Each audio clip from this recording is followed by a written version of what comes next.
sorts of issues, mental health as well as social issues. Um, One of the things we're going to talk about today is, I think, what everyone deals with on a daily basis in our current political and social climate, and that's rage and social media. I brought up the topic. Dr. Tina was kind enough to say, "What would you like to talk about today?" And it's based on a personal experience that I've been having, where I'll post something, for example, on Facebook, and people who are relative strangers to me will respond with such vitriol and vehemence and anger. It amazes me because in my head, I'm like, I wouldn't even care what you think. And when they post something, I just kind of flip over it. So, Doctor, what drives a person who Hmm. maybe doesn't even really know me or anybody else to respond this way to something that they could easily just scroll past? Hey, welcome everybody. It's a pleasure being with all of you again. Fascinating topic. I think it was a great uh, topic to talk about today. Um, Complex is the word that comes to mind, and that is because in the complex world of social media, we always have to deal with kind of fascinating phenomenon that you usually don't deal on a one-to-one personal basis, right? So there's a depersonalization that occurs when you are in social media. That is probably a very global way of looking at this. Um, And what do you mean by personalization, if you don't mind me interrupting? Depersonalization means that the individuals that you're dealing with in social media are not people. They're basically objects, right? Mm. So you're dealing with an idea and an object and the concreteness of some people. But there are a lot of other factors, and I always find it fascinating from the psychiatric perspective because I have to deal with this mostly because I deal with adolescents every day. That sometimes they forget to leave the objectivity and concreteness of social media in social media and they bring it up to the real world, right? So, one of the problems, especially with young people, is that they start treating others in the real world the way they treat people in social media. Now, this is not for everybody, right? And this is not applying to every person that is in social media. There are people that are empathic and they have their limitations and they bring their values into social media, which is at the core of this, right? But for a percentage of people, for people who have issues or people who have been neglected in the world or that suffer from anxiety and depression and feel that they have been ostracized from society, they find social media as a great way of expressing frustration, right? So it's very easy when you live in the bubble of misery to expose the misery in the form of anger toward other people because you don't like how they think, they don't like how they look, they don't like the color of their skin, they don't like them being empathic to others, so they attack, right? And attacking in the psychological perspective is a form of projection because you always, whenever I see a negative comment in social media, whether it's to something that I said or something that was done, I have to put my therapeutic hat in as what's the purpose of the comment, right? So that is something that we have to learn to do because it's very easy to fall into the trap of retaliating, right? So there are multiple factors in social media that allow people the freedom of expressing their frustration to life or the world and directed toward that specific issue. And I mean, we just finished a few years ago a number of elections, and you can see it in social media how easy it is to fall into the vitriol of accusing people, saying things about people that you really don't know. Right. Yeah, I find it interesting, again, that how angry people get. But at the same time, and I have a rule myself: if someone leaves a negative comment, I never respond. Oddly enough, sometimes when I don't do that, the significant amount of my friends will come to my defense, which I find very interesting as well, and they'll literally tear the person apart for their comment. Um, have you seen that before? Because that was new to me. Well, yes, but I have to tell my family and my friends because I'm a kind of a public person because of what I do, the fact the fact that we decided to get into podcasting a few years ago, because I write a blog, and because of all of this, there is this nature of people becoming part of your cult, right? And that they believe there's an obligation for them to protect you. And I had to tell my family and my friends and people in social media, I don't need to be defended, okay? Because the purpose of the attack is for me to defend myself. Mm. Because the moment that you start defending yourself, you have to defend everything about you with no purpose, but you're somebody dragging you into the mud, right?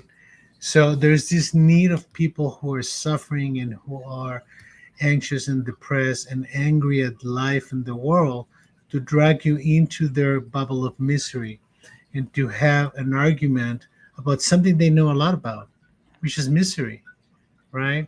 So I don't feel a need to engage in that type of interaction. And I have to tell people along the lines with me to not feel the need to do that, right? Because um, whenever your extension, your world starts getting defensive about you, you're actually getting a little bit into the cult issue, right? And I'm not a cult leader and I don't want to be one. I don't want to lead people. Okay. I want to understand people and I want to help people understand themselves. Okay. But it's very easy because of the anonymity that you bring into social media for people to really feel protected by being anonymous technically in social media, right? And why is it? So, I mean, so it sounds like for us on our side, the receiving end, really ignoring the fact and not responding is important. And evidently, these people are triggered by whatever's said. But why the consistency? I can honestly say there's 2 to 3 people, and it's always the same people responding, always the same people reacting, and one of these people in particular barely knows me, but gets very personal in their attacks, and I find that odd because I'm like, how do you know anything about me? What triggers that? What in their insecurity or their fears that has you go out? And plus, this is a person I it's sound a little weird who's physically intimidated by me. Maybe that's part of it too. Well, you see, there's something in social media that is called the echo chamber effect, right?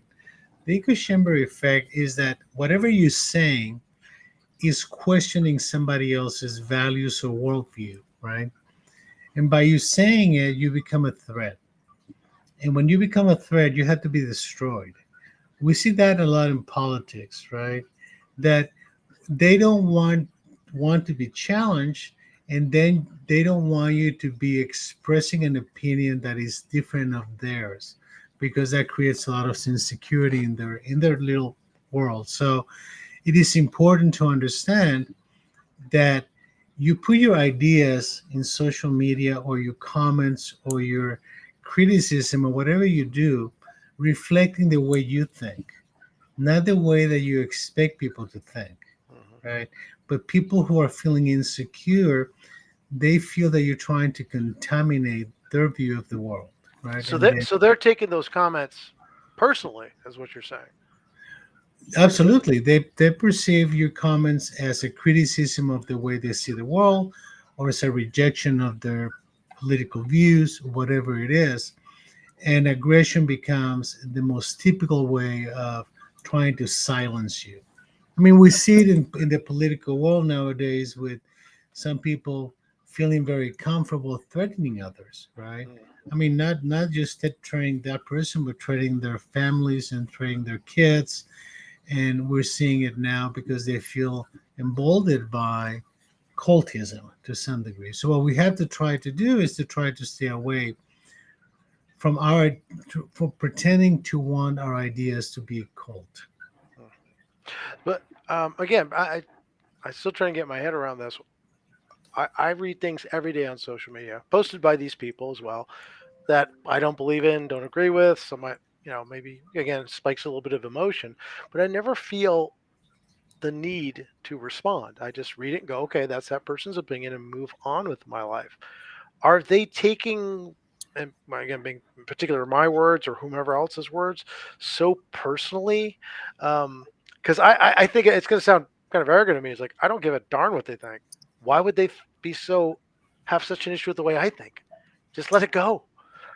Well, because the world is very limited, Hmm. and you see, in the old days before social media, we had things like this, right? I mean, you would get into a discussion with someone about a cult or a religion, right? And some people will have the same attitude as you have, and say, I believe what I believe, and I don't need you to believe what I believe, but we can agree on disagree, right? I mean, Mhm. that used to be the norm. And there were some people at the edges, in some areas that is not necessarily just religious cults, but issues that had to do with drugs, issues that had to do with abortion, issues that have to do with freedom of speech, right?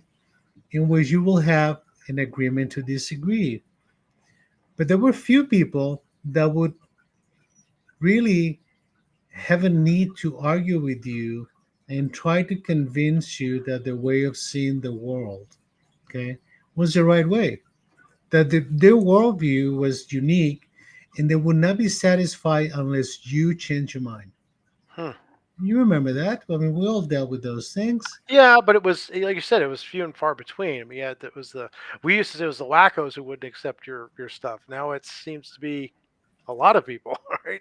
Exactly. And I remember the days when I was in university that we had debates, right? People would express their opinions, and there were classes about this, how to do it right, how to not be offensive, and how to not be imposing and present your argument. And you will present your argument, and the other person will present the other argument, and there will be a bunch of people there, and that's it. That's how we debated things.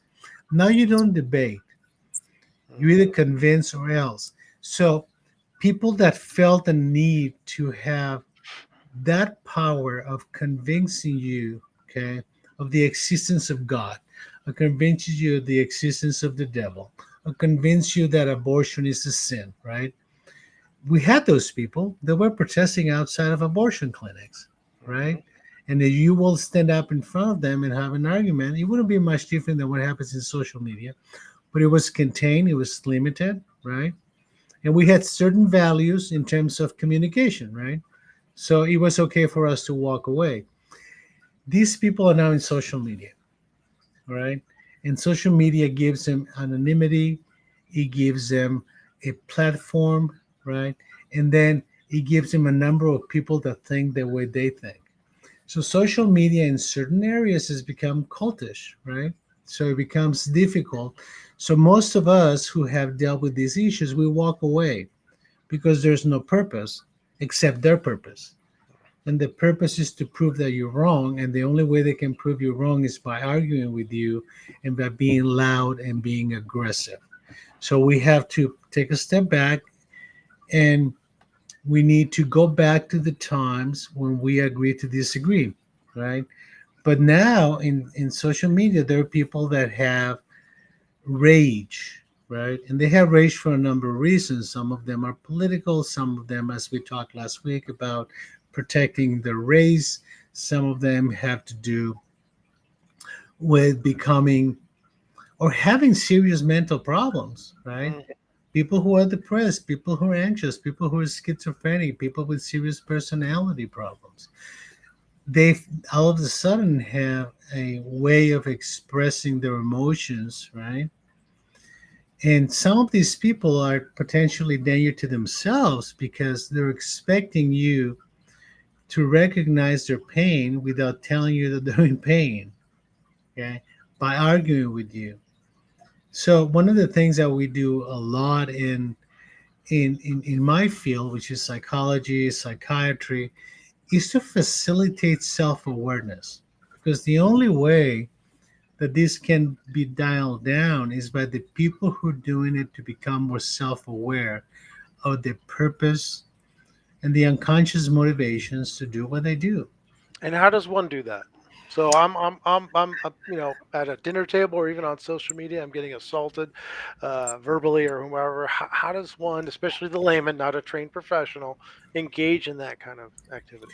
Well, the thing is that you have to be empathic to their suffering, right? And you can be empathic in different ways. And the best way to be empathic to their suffering is by being neutral, right?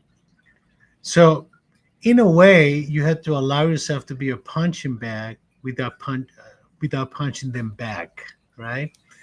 So, if somebody wants to hit you and hit you multiple times, the worst thing you can do is to reply in an angry way, right?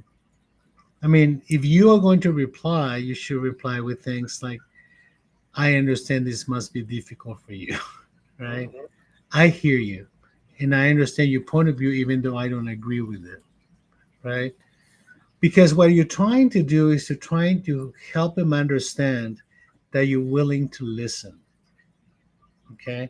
I mean, there's a point in which if they're not getting it, you just walk away and say, well, let's agree to disagree, and you walk away. Somebody in that conversation has to be the mature adult because a lot of these conversations are very immature, right?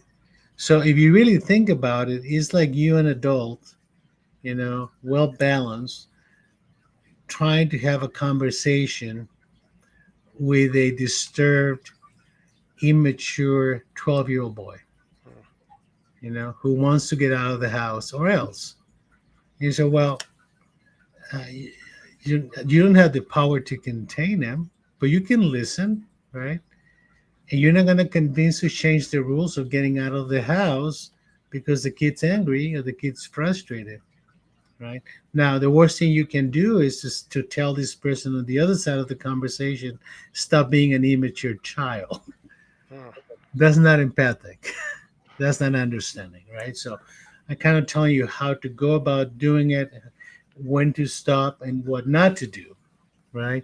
But we have to be able to do that with our significant others. We have to be able to do that at the table where you pick your fights, right? I mean, because you only control what you do, you don't control what they do. Now, you need to be prepared that some people, especially people who are very immature or very disturbed, are going to escalate, Mhm. right?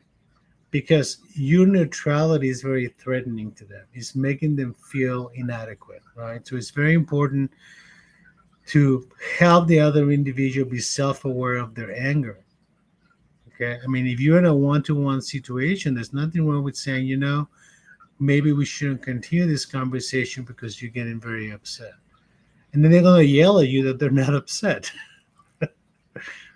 Well, I mean, what do you do at that point? I mean, do you pull out a mirror and put in front of them and say, can you look at this? Because they're threatened by your neutrality. So you have to be careful. Okay. There's a limit to what neutrality can do. And there's a point in which you have, like dealing with the child, you have to be empathically assertive and set the boundaries. There's no purpose in this conversation anymore. If they continue in that, well, then you walk away. It's okay to walk away. So, in the couple of moments we have left, because we're running out of time here, what if you're on the other end? What if you find yourself being the social media rager? What do you need to deal with on your end? Well, you have to listen to the what the other person is telling you, right?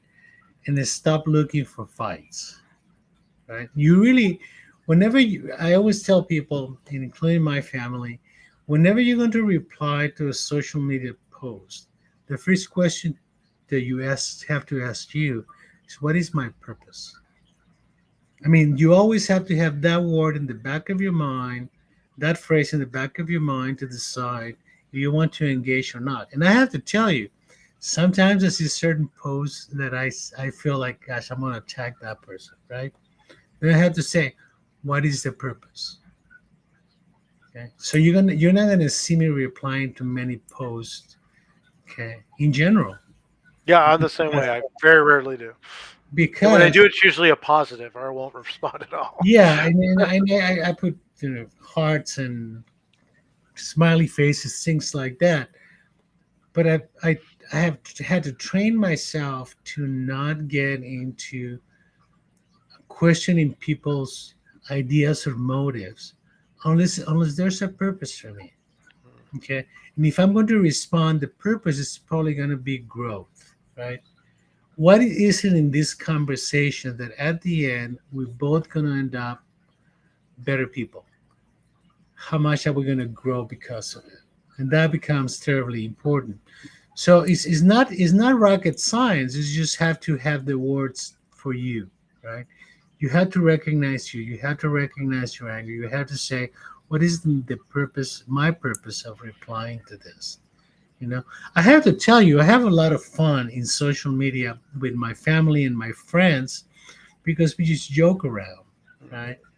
And sometimes we kind of hit below the belt, and people try to, like in any regular family, okay, you have sisters, you have family, and you know that you're gonna say something nasty once in a while to see what kind of reaction you get from the.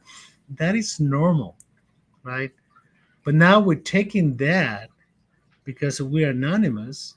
We're taking into the realm of people we don't know, Mm. and that is not right to do.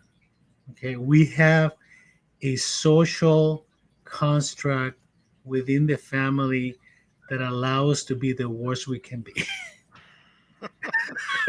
right? And everybody knows that, and that has a history, right? And sometimes we like each other, sometimes we don't like each other, but we have certain values that guide our communication. We can stop talking to each other for a long time, and we can start talking to each other in a split second. Okay, I mean, family doesn't mean harmony. True, true. All So I right. guess if we all, yeah, out there in social media land, try to treat it more like family, be aware if you're the rager, why you're being piqued. If you're going to comment, have a purpose other than just your own ego and self satisfaction. And if you're the ragey, have some empathy, and if disengage, if you can't, at least do so with some type of decorum. Once again, Doctor, thank you very much for your time, your wisdom, and we'll see everybody again next week. Hey, thank you. We'll see you next week. Have a great time. Dinner time.